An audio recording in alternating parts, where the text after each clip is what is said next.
Welcome to Blind Abilities. I'm Jeff Thompson. Today in the studio, we have Bree Klauser, and she's an actor. She played Matal on the TV series from AppleTV Plus, See. That's S-E-E. We actually have two podcasts. After episode 4 came out, we recorded her excitement as she was getting together with a bunch of friends to watch episode 4. I had already watched it. She hadn't watched it yet. So it was going to be fun and exciting for her and all of her friends. With the change of events that happened to us now, I caught up with Bree again and we recorded another podcast. And that'll be coming out real soon. But right now, let's go back to the excitement of episode 4 coming out and what it was like to be legally blind and acting in a series where everybody is blind. Kind of a neat twist. We're going to have Bree lead us into it with a little update from New York City. Oh, she's a heck of a singer.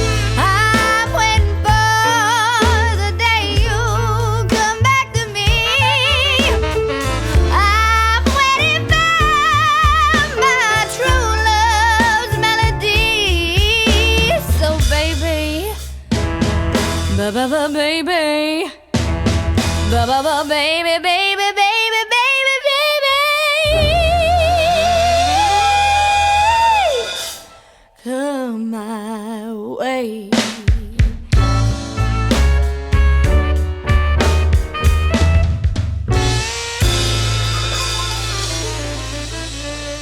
You know, Bree, what's really interesting is you came from the TV series See, where over a certain period of time, people adjusted to a whole new, different way of life. And here we are today during our lockdown that we're adjusting to a new normality. And, you know, when See started, you had to do this, what you called world building. And in a way, it kind of parallels what's going on today. I think this is a really interesting time to watch a show like See, and not to make you feel like, oh, we're going to be living in a post-apocalyptic world, but to think that, yeah, you know, this is not sheer fantasy. This is, you know, science fiction in the sense that something could happen and alter the course of humanity. When you think about it, you know, I mean, I do believe strongly that there's going to be a cure and things will go back to normal eventually. I don't think it's going to happen in like 3 weeks. No, absolutely not, especially here in the East Coast. But we're still going to be changed as a country and as a civilization. It might be a new normal. Yeah, and even if it, you know, we completely adapt and the vaccine completely eradicates whatever this thing, we're still going to be changed from the experience. Just like our grandparents and great-grandparents were changed from living through World War II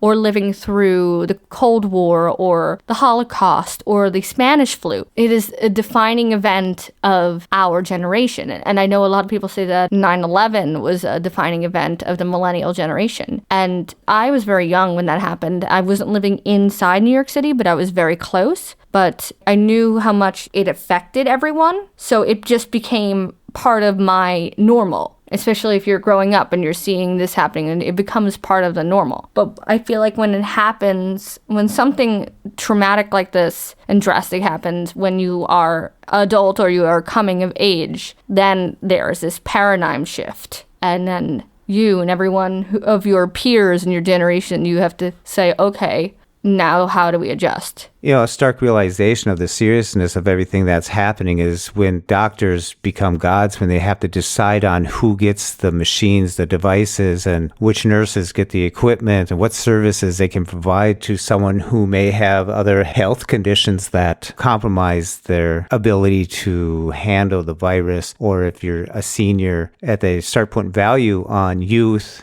That was really tough to wrap my brain around, that we've reached that point. It's terrifying too.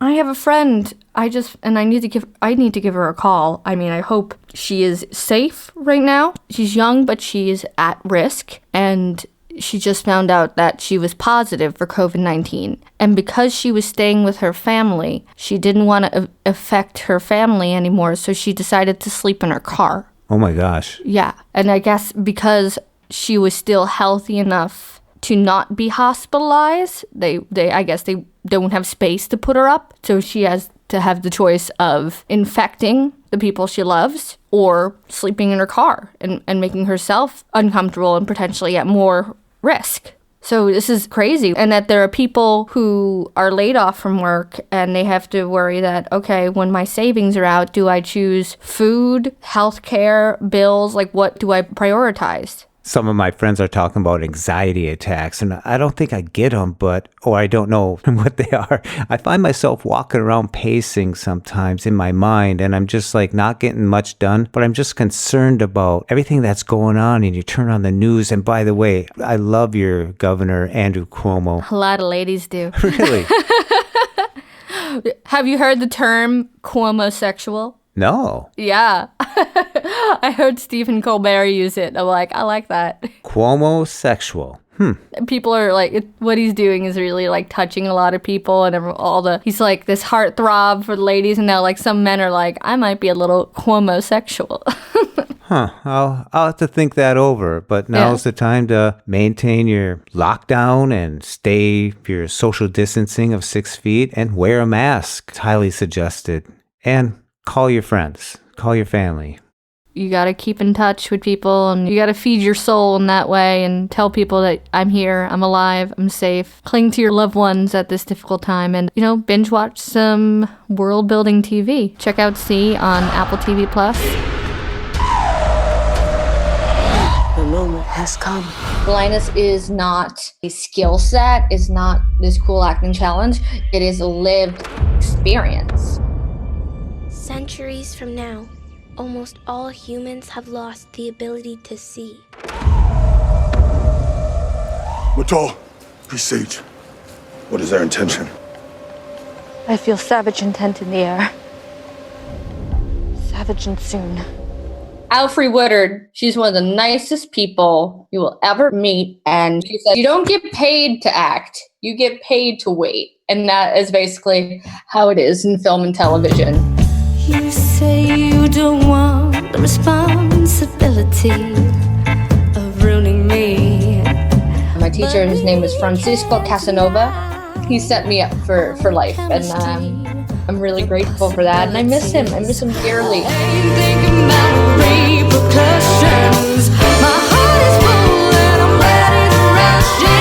If you want to learn how to belt, you gotta learn from an operatic tenor. You gotta sing from your balls, basically. So.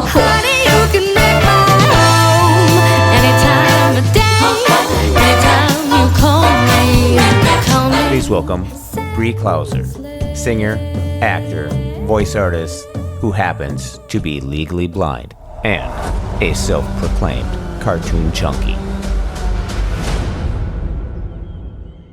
Because that was all out in the open and people were aware of what needs and any accommodations I needed, I didn't have to do that extra layer of basically acting on top of acting.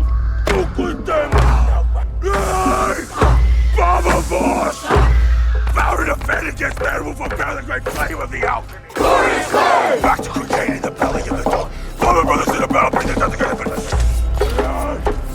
Follow me!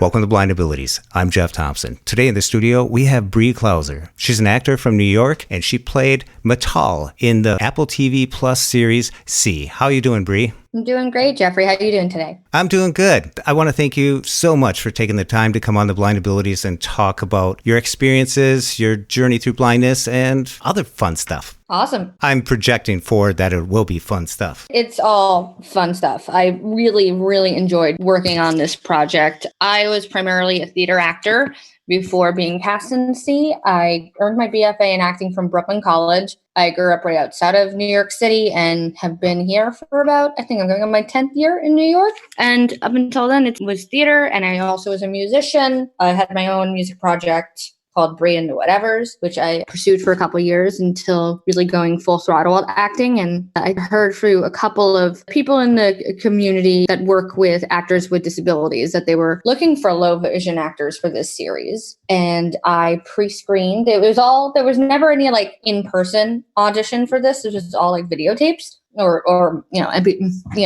videotapes. It was all self-tape is what you call it. And you almost dated yourself there. I know, right? Videotapes. It was all Laserdisc.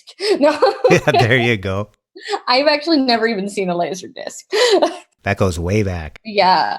I only know about him from have you ever watched the regular show? No, I haven't. It was a cartoon on Cartoon Network. I'm a big dork. I just watch a bunch of cartoons. Anyway, so I self-taped for the role. So I pre-screened, and then they had me make another video for the role Matal. And I found out a month later, like a week before my birthday, that they wanted me for the show. And it was fantastic. Well, happy birthday.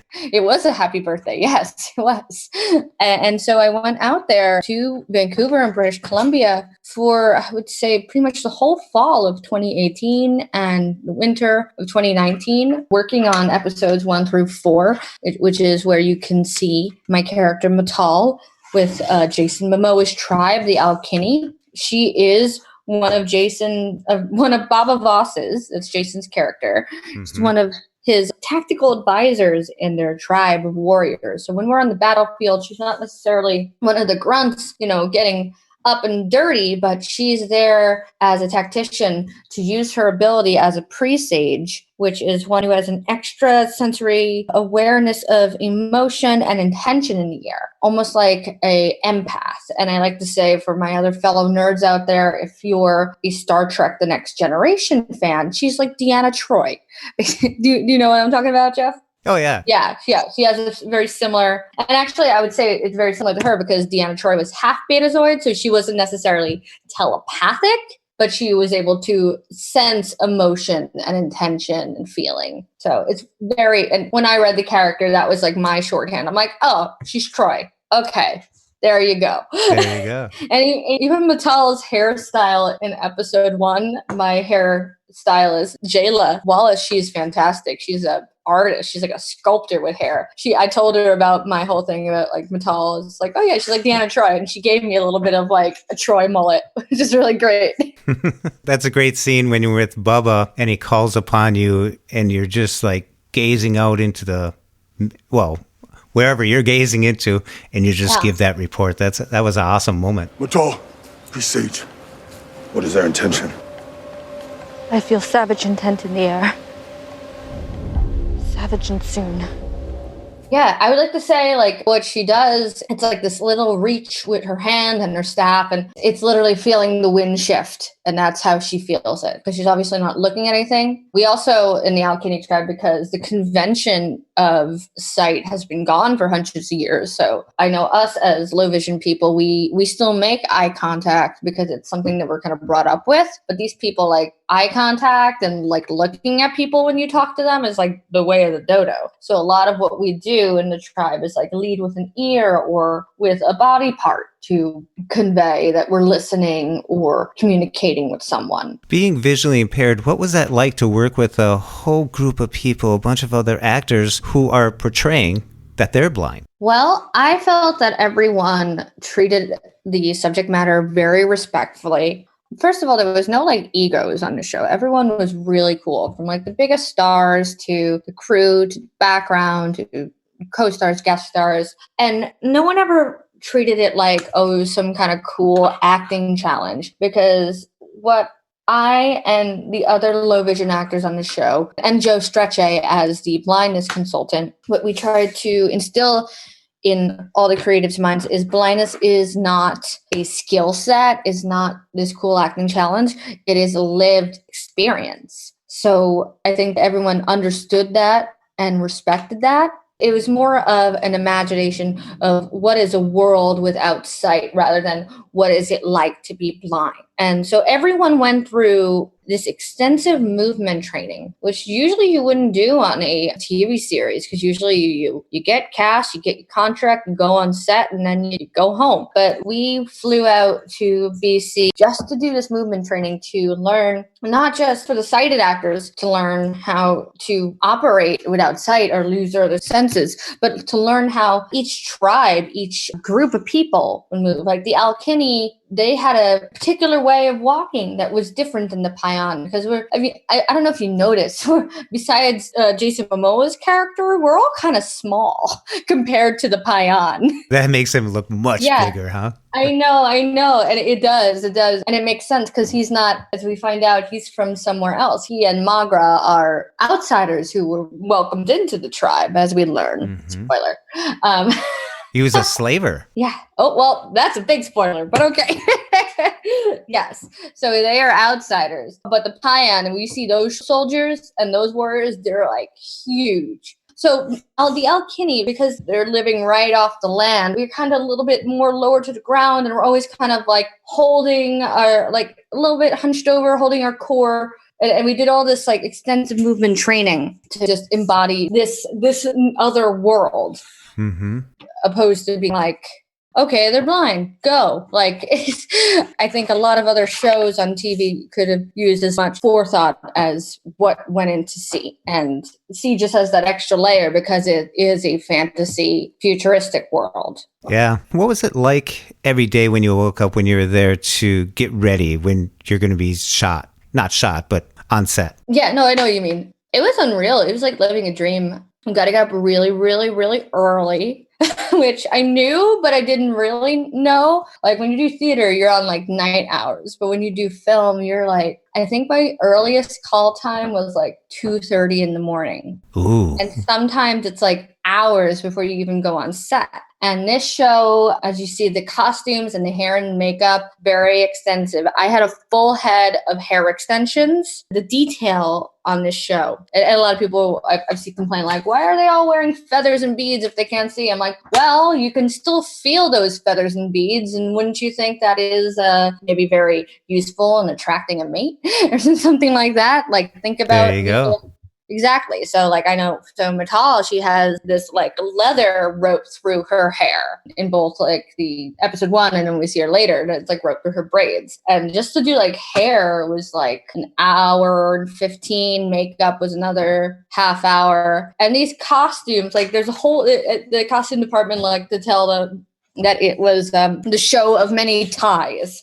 Everything was like fastened on because it's like there's no zippers and buckles. So you can't, it was never easy as just like putting on your pants and going on set. You usually had to be like tied up into things. And then depending on how many, and we had to wear so many layers because they're not going to risk an actor getting frostbite if we're going on a cold set or we were walking through rivers. So I remember it was like one day we were waiting to shoot. And they're like, okay, we're going to give you wet gear. And I'm like, okay. I was like, oh, we're going to give you another pair of wet socks to wear over that. So that, because we're going in the river. And then you get that on. And then they come back another 10 minutes and they say, oh, we're going to put plastic bags over your feet. So they would come with the wet socks and your wet gear. And then 15 minutes later, they'd be like, oh, no, we're going to put plastic bags over your feet. So it's a whole lot of prep before you even step on set or even get on camera and say anything. All that, and they're just going to use a snippet of it or whatever. Who knows? Exactly. You could do a 10-hour day for 3 scenes. I think Alfre Woodard, who, oh my God, she is a goddess. She's one of the nicest people you will ever meet. And she is just, you know, a legend. And I felt like I got to learn from her every day. And one of the things that she said is, you don't get paid to act, you get paid to wait. And that is basically how it is in film and television. It's just a hurry up and wait game. But then when it's time to go, you got to go and you got to be on and hit your mark and all that. And I did about 90% of my own stunts. Oh, really? I did. I was insistent from the moment that I said, listen, just because I'm visually impaired, I don't want you guys treating me with kid gloves. This is an opportunity for me as an actor to have this type of experience. And I had the best stunt girl. It's so fun having a stunt double because it's like, what is an athletic version of me going to look like? And she really looks a lot like me, like a lot. We could be sisters. Really? Tally Roden. We did what we like to call warrior camp, which means we went to this type of spa I know we went to spa, but what it is, it's like it's cold water baths outside in the mountains in Whistler in British Columbia. Ooh. And British Columbia isn't as cold as like when you think the rest of Canada or even Minnesota. Where you get those winds off the ocean that are warmer. Yeah, the West Coast in general is more mild, but up in the mountains in Whistler, which we were staying pretty close to, we went to like this outdoor spot called the Scandinave, and we practiced doing cold water plunging, like full body, because the water, that river that we hang out on in the episode titled The River, which we spent hours on that raft. It was just like, you gotta pee? No, you're on that raft. Pee now, forever. Oh, yeah. And especially for the days that we all had to wear wetsuits and dry suits if you were going in the water, which is a really uncomfortable experience. It's not something you want to do every day. And you went in the river. I guess I could say that, yes. Without spoiling anything, yes, I went in that river. Just watch the river. But yes, I went in that river. What they do to spoil the movie magic is it's what they call it a line stunt. So they have a rope that pulls you opposed to like a scary grappling hook. It's just kind of a rope that's attached to you, and then they yank you into the water. Oh, wow. And so I did that part and I floated away, and she did the rest. It was a big deal for the producers and the directors to let one of their main team do that. And I was very grateful that they trusted me. And it was an emotional day, definitely, but it was also a really exciting and fun day. Sounds like you had a lot of downtime where you got to hang out with all the others, cast and crew. A really fun group, and we really got to know each other and really got to talk and share our life experience. And as one of the low vision actors, I would have people often check in with me and say, oh, well, as someone who is legally blind, how would you approach this? And often I would have to qualify it with, well, I do have usable sight, so this is a little bit different. But what I would do is X, Y, and Z. Mm-hmm. And I went to a summer camp when I was growing up on Long Island, where they called it Camp Helen Keller, which I think is the problematic name. I think it's because it was run by Helen Keller Services, and it was all blind, visually impaired children. So I've known people who are near totally blind or totally blind. And actually, for many years, my booking manager for my band, he is totally blind. His name's TJ Olson. And I think he had to have his eyes surgically removed pretty much near birth because of complications. And I see the way he operates and do things. So when people ask me questions about how would you do this without sight, I think of someone like him. So at least, even though I don't have maybe the most accurate experience of what it's like to be totally blind, I probably have more of an experience than the average person because I'm immersed in the blindness community. Yeah. And I've worked for organizations also they no longer exist, but there was a nonprofit in New York called Visionary Media, which was a music studio that provided resources and employment opportunities for blind and visually impaired musicians. That was kind of my first awakening of accepting my disability, and that for many years I hid the fact that I was visually impaired, legally blind, whatever you want to call it, because I didn't want any negative reactions or different treatment, especially in the entertainment industry. And that comes after time. The accepting of it is really opening up some freedoms, because then you can just let go and just be you. And that's what was so amazing about working on this show, because I've done jobs where I didn't tell them that I was visually impaired. And if an issue came up where I had trouble seeing something, I would have to qualify it and be like, oh, I just shitty eyesight. And they'd be like, where's your glasses? And I'm like, okay. But in this show, because that was all out in the open and people were aware of what needs and any accommodations I needed, I didn't have to do that extra layer of basically acting on top of acting.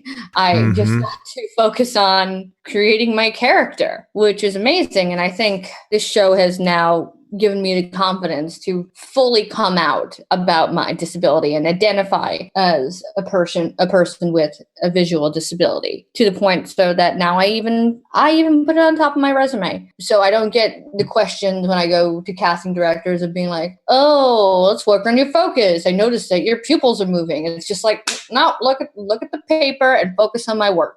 So you just can't drive. You got 20 something. So without correction, I'm 2,800. With correction, I'm 2,250. I have a full achromatopsia, which is a retina disease that affects 1 in 30,000. It's genetically linked. So even though my parents don't have it, they have matching recessive genes. The doctor thought they were related, which is weird. And they had a 1 in 4 chance of having a child that expressed that gene. And both me and my older brother have it. Oh, they should play the lottery. I know, right? I've used that line before, definitely. And full chromatopsia encompasses full achromat, so I do not see any color. Although, does it feel like black and white? No. I would say it's for me, it feels like a pretty vibrant grayscale. Like a costume designer actually on C, Trisha Somerville, she said, well, you can clearly see tone because you can differentiate between different hues, but you don't see color. And that it took me, all these years to figure that out. But I also am photophobic, so I wear tinted contact lenses. We can't see it in C because we all have that lovely CGI cataracts, which is so bizarre to see.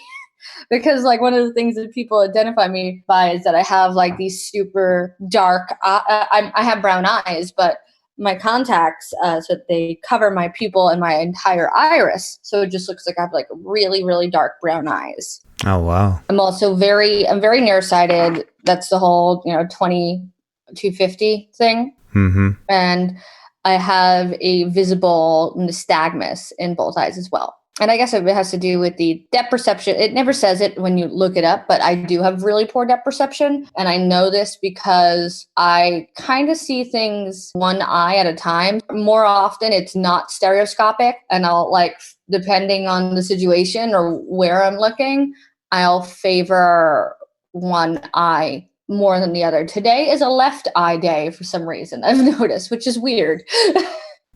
So what kind of accommodations did you request? Obviously, I needed large print, and sometimes those call sheets, they're not always the greatest, but as long as they provided a digital copy, I would be able to blow it up. Mm-hmm. That usually does the trick for me. If I have these scripts digitally, I can put it on my iPad and make it larger. I am a Mac user. This is not an endorsement for Apple. I just find it easier. I would say since I've been in college, I've only used like MacBook Pros and iOS, as I find that their whole like zooming in and like making the cursor larger and all that is much more accessible. And I feel like with programs like Zoom Text, there's not enough nuance in that it's either this magnified or it's this magnified, and there's no like in between. And for me, that's very uncomfortable because certain things I need bigger and certain things I'm like, no, I just need to see the whole screen in order to get a picture of it. Another thing that I need as an accommodation on set is what they call a sausage marker, which is a really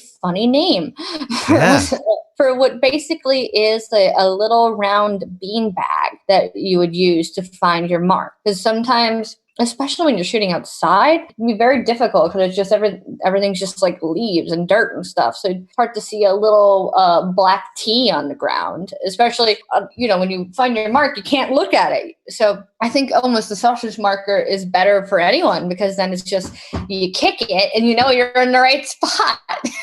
So you don't have to worry about finding your mark. You're literally feeling your mark. And I think that is something I'm going to ask for forever. And that wasn't even something I had to ask for. They were like, oh, you have trouble finding it? And I'm like, yeah. And they're like, you want to use a sausage marker? And I'm like, oh, what? What did you just say? And I'm like, yeah, sausage marker. Love it. Yeah. And other accommodations, Joe was there to really not only help the sighted actors learn how to act without sight and learn how to not rely on their sight, but I felt like he was also there as an advocate for us. And if there was anything we felt that was, ableist in script, or if something wasn't very accurate in the world of portraying blindness, we would speak up. There was one particular day, and we were shooting episode 4, actually, and we are hauling ass down a very steep incline. So we're leaving the village, running from the witchfinders, and Matal is one of the ones that leave with them, and we're going very, very fast. And someone had told me to pick up the pace, and I said, well, not going to lie, even if they're running for their lives, first of all, they have never trekked this way before, so they don't know what's ahead of them. And we're going down a steep incline. So even if they're running for their lives, if they have no sight at all, there would be some caution in their movement. And Anders, who is uttered no what his last name is. He's the director on episode 4. So if you look that up, we'll put that in the post notes. So Anders, who's Scandinavian, such a character. He was just like, oh, I love that. You inspire me. Like he would literally, he took my criticism as creative input and adjusted the scene to the truth of that reality of, yeah, they're blind and they've never been here, gone in this direction before. They're not going to just speed into the wind and fall down the mountain because that's what would happen. Yeah, we can't spoil it. Yeah. Baba carries his bearskin pack and leads Magra down a slope. Matal. Matal and the others follow in his direction. What is she doing? The twins spot Bowlion. Bo? I'm coming with you. Come with me, follow! But yeah, so they really did listen as far as our input of creating this world with no sight. Another unique thing, you said this was like hundreds of years after. Sorry. I am so sorry. Like, everyone in the world keeps wanting to talk to me. Well, yeah. Yeah. I swear, I'm usually not this popular. Today you are. I am. Just something about today. Maybe everyone just watched the episode and is like, oh my God. I like a few things that they built into the series. Like, it's almost like Braille ropes, the knots and the ropes. Yeah, that's their writing system. Yeah. And when they found the bottle with the note inside it, the string with the knots in it, it was a plastic bottle. So even after hundreds of years, plastic bottles still exist. Yep, not biodegradable. It's our little stance on global warming and environmentalism.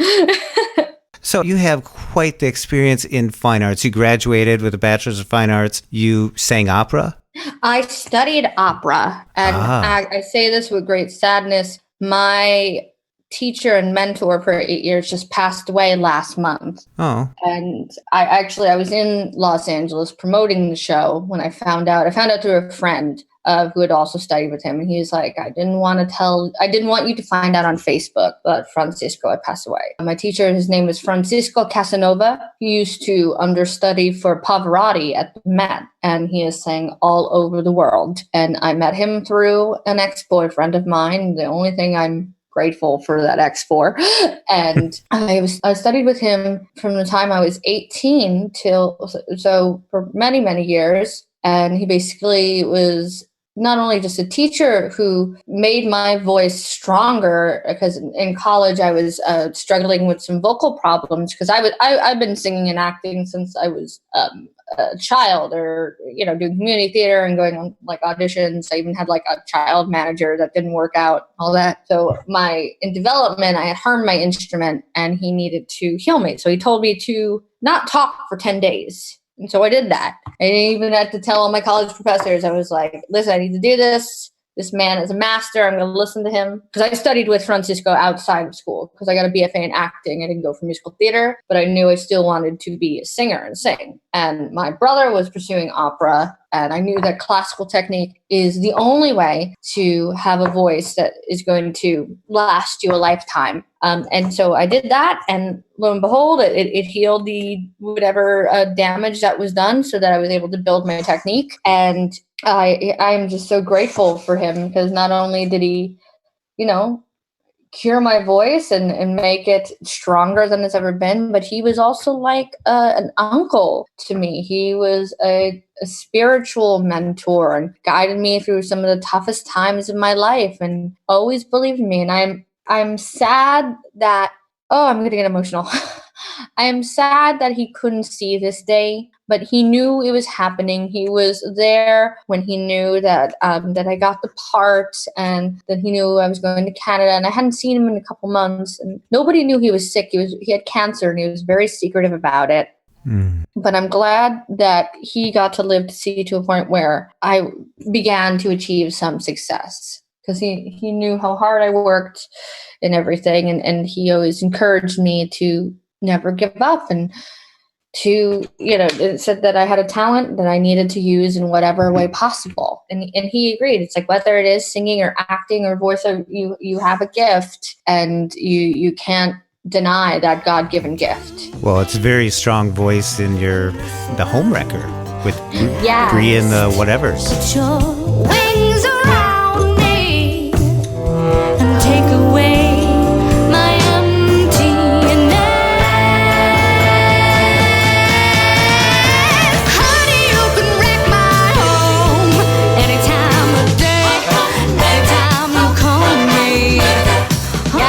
I'm one of his only I think after me, he started taking some other pop singers. But basically, if you want to learn how to belt, you got to learn from an operatic tenor.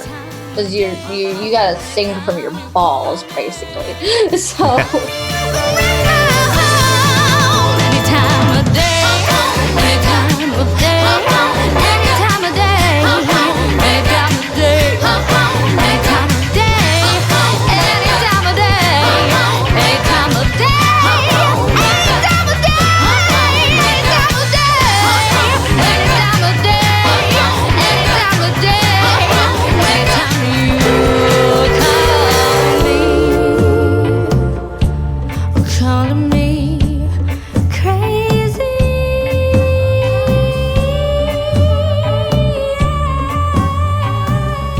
Even though I sing soul and jazz and pop and rock, and it's all the same baseline technique, and that I attribute to him. And it's like, oh, what am I gonna do now? But I feel like he set me up good. I think he set me up for life, and I'm really grateful for that. And I miss him. I miss him dearly.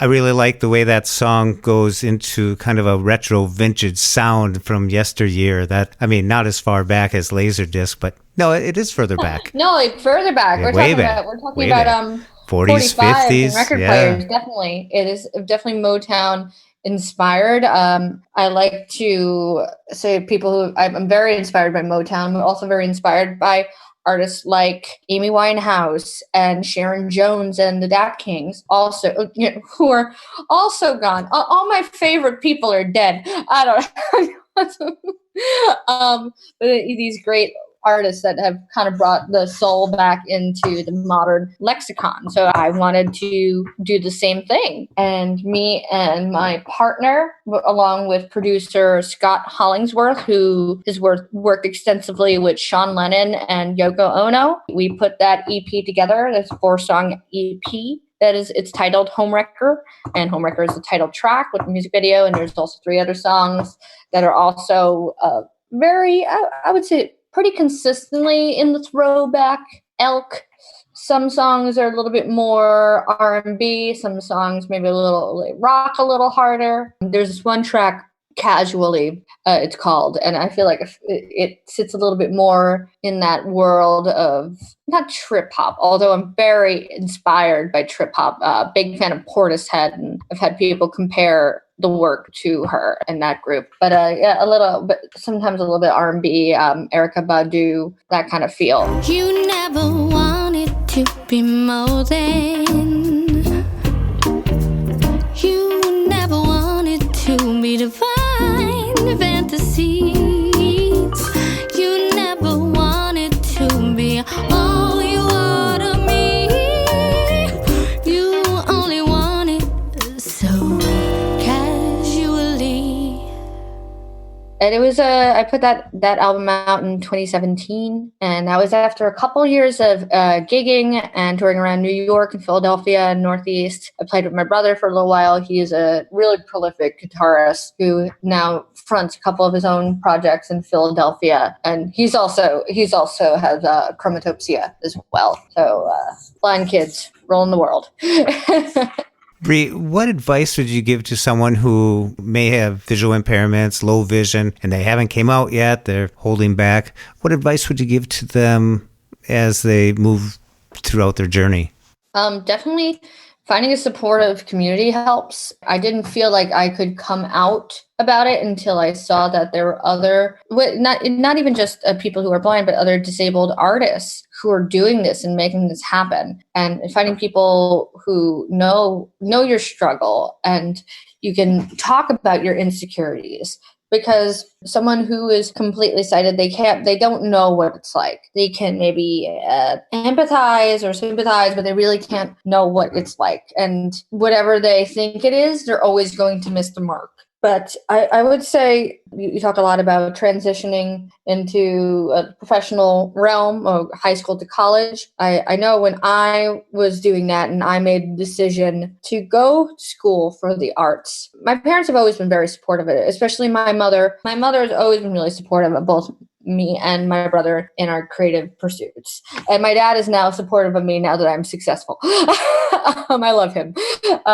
But within reason, like they weren't going to let me go to a $70,000 school for something that I would be paying back in student loans for the rest of my life. Unless I was going to be a doctor or a lawyer, they weren't going to let me do that. So when I made a decision, I had to work within my means. I had to see where I can get a scholarship or anything. And you really, as someone with a disability, and especially someone who is blind or visually impaired, unfortunately, the world sees us as, it's some people's biggest fears, losing their sight, which makes no sense to me at all. Unfortunately, are always going to be working doubly hard at everything. Perfect example, when I get a script for something, for an audition, another actor can look at the lines and get a gist of them and then go in there with the paper in their hand and look at it. For me, I have to type out my script large so I have it just in case I need it. And then I have to do as much as I can to fully memorize. And that could be within only a 24-hour period. I have to do that on top of anything else I have to do in my day. So it's always going to be that double overtime, triple time work.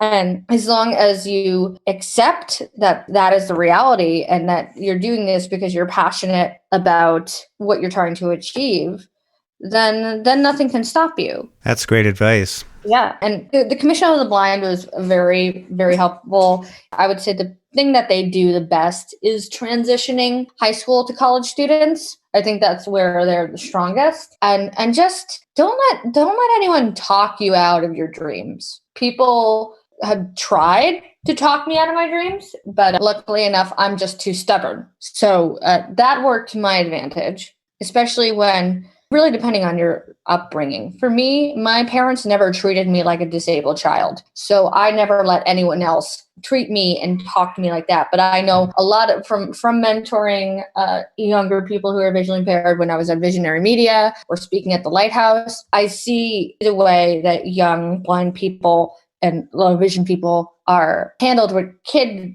gloves. And because of that, there's this fear to go out on a limb, it seems. And it's only maybe like 1 in 10 people I meet have that fearlessness of, I know my physical limitations, but I also can do all of this. And just, it goes back to just surrounding yourself with people who are really like can-doers and, a support group. Because a lot of people are going to tell you no. A lot of people are going to tell you that you're never going to be enough or this is always going to be an obstacle. And you have to just take that with a grain of salt. You should get your own haka going for little self-esteem things when you accomplish something. Just blow on that horn. Yeah, that's fun. That's quite riveting in the trailer there when it blows. That's not a spoiler. The trailer's not a spoiler. When they blow that horn. That is it just grabs you. What'd you call it? Earth shattering or something? Yeah, these sounds come out of you and it's like, where'd that come from? It unearths the beast deep in your loins. Well, Bree, I want to thank you so much for coming on to Blind Abilities and sharing this. It's quite exciting. It's quite exciting for you I can tell your excitement in it. And, when you got that notice, you're going to go out there and get all that experience. I hope this show is just the beginning of that, because I know some people complain that, it's not enough representation. It's not this. We still have all these sighted people playing blind characters. And we have to realize that this is a huge first step. That's what this is. It is. I have another project coming out in 2020 for those who love audiobooks and podcasts. I'm doing a new original series with Audible. I can't say the title of it, but I can say look out for it in early 2020. We will, and we'll get you back on when we can talk about that. Absolutely. Bree Klauser, how can people find your website and find out more about you? Follow me on social media. I'm on Instagram at Bree Klauser. That's BreeKlauser. And you can find updates from my life and my career at breeklauser.com. And if you want to listen to Bree and the Whatevers, the Homewrecker EP and other music by me is available on iTunes, Apple Music, Spotify, pretty much anywhere. Bree and the Whatevers, all spelled out. The album is Homewrecker. I like how you said that, Whatevers. Bree and the Whatevers, yes. Good stuff. Well, Bree, thank you very much. Good luck with your friends all coming over to watch episode 4. Yeah, I'm excited. All right. Thanks for making the time, man.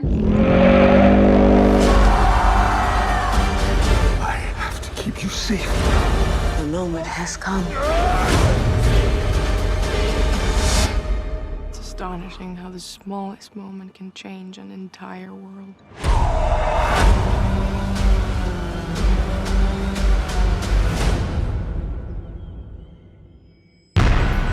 When we share what we see through each other's eyes, we can then begin to bridge the gap between limited expectations and the reality of blind abilities. The realities of blind abilities. For more podcasts with a blindness perspective, check us out on the web at www.blindabilities.com, on Twitter at blindabilities. Download our app from the App Store, blindabilities, that's 2 words, or send us an email at info@blindabilities.com. Thanks for listening.